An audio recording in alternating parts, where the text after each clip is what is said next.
delicate point, because the arrogant ones, they should despair. You understand?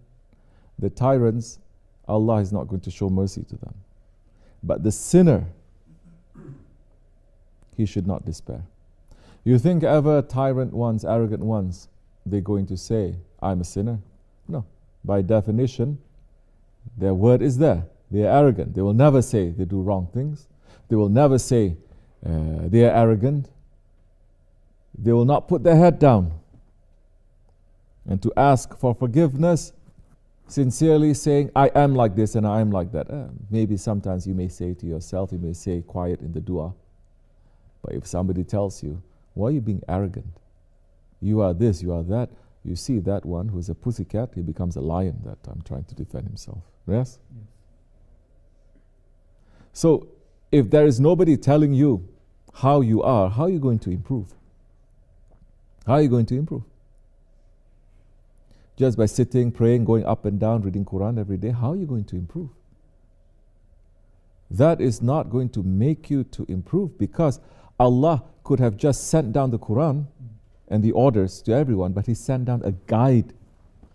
The Holy Prophet ﷺ was a guide, is still a guide, guiding us, not only ritual, doing what up and down, this and that, which we have to do, but inside of that, we have to become obedient, good servants.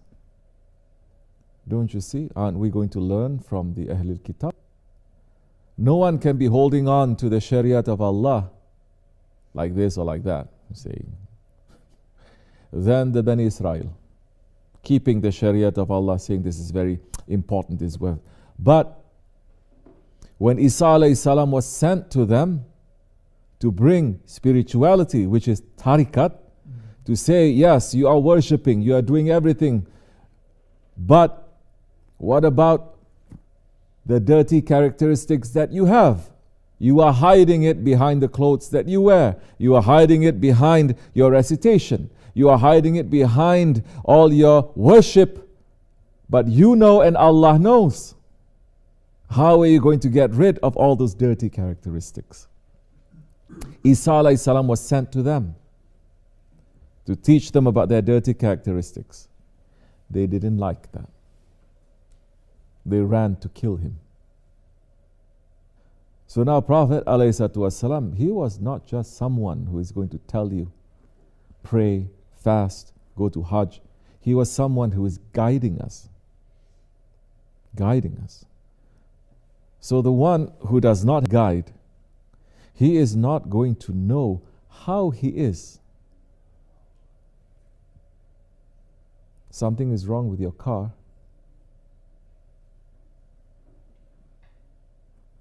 Go read the books and the manuals to see what is wrong with your car. And tell me, this is what it is. Something is wrong with your car. Simple. What do? You bring it to a mechanic. You bring it to someone who has knowledge of that car. You're driving that car, you love that car, maybe you're reading so much about the car too, you may have some knowledge, but that one is a specialist, correct? 1, 2, 3. All your reading will go to trash can that time. He says, it's because of this, because of that. Because you have banana in the tailpipe, maybe. Not because of you thinking about something else. So there is a specialist. That guide is a specialist, because everyone, you ask them, when they're in a good mood, they say, yes, yes, yes, I'm a bad one, I'm a bad servant. When they're in a good mood, I'm saying. When they're in a bad mood, if you say to them, you're a bad servant, you are arrogant, you are angry, you are this or that, oh, watch how they explode that time. But how are you going to know yourself if you don't have a guide to tell you? You know your own body, you live in your body, yet you go to a doctor to tell you what is inside.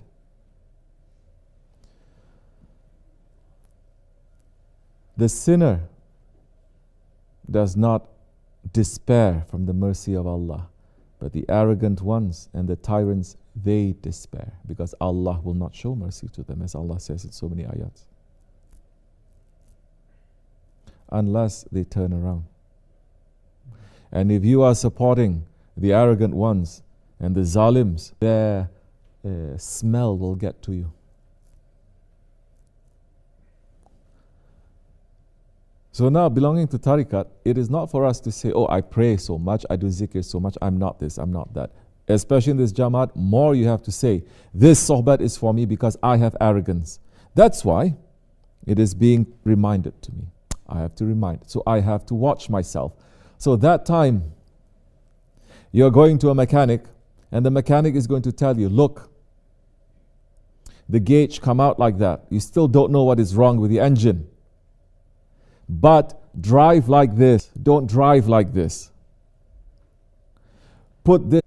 And tariqat is teaching you through small things. If you're sitting down and you're occupying a space that your brother can sit down and you don't look around to see whether who needs a space, who doesn't need a space, you are being a zalim. If you are eating, food comes to you and you're not passing it over to another person to make sure that everyone has, you have those qualities too. It is not just to speak nicely with words. I'm saying sometimes people, they are very gruff, but they are the most kind people. They make sure everyone has things to do, things that they need, and they will go out of their way without asking anyone for thanks to fix something to make sure that people are comfortable. Well, this is what you need to do. So,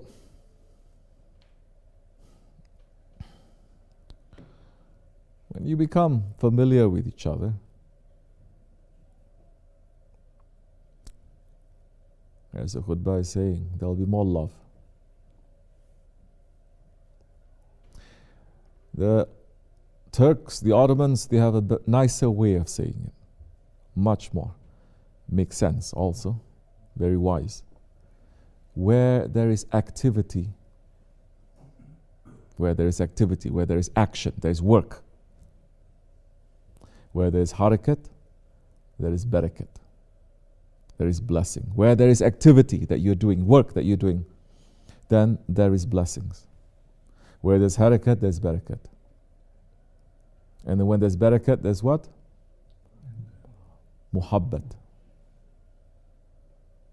Where there is barakat, there's going to be muhabbat. You start loving each other.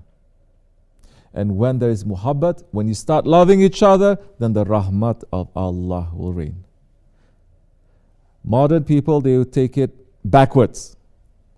They want to have fun with each other, hoping the rahmat is going to fall, without any work that they're doing together, without building up relationship with each other. So they're okay for today. They say, hi, how are you? Tomorrow, if somebody says something to them, they get very hurt and they don't speak to that person. They get disturbed, they don't speak to that person because there's nothing that is binding. The ummah used to have a lot of harakat, used to have a lot of action. There is a mission for the whole ummah. There's a mission for the sultan. There's a mission for his generals. There's a mission for the padishahs. There's a mission for the governors. There's a mission for the families. Everyone is looking to see how we are going to spread now. This of the Prophet. How, if we're not spreading, how are we going to defend it? They were busy. Now we are busy. In the month of Ramazan, we're busy with eating and drinking.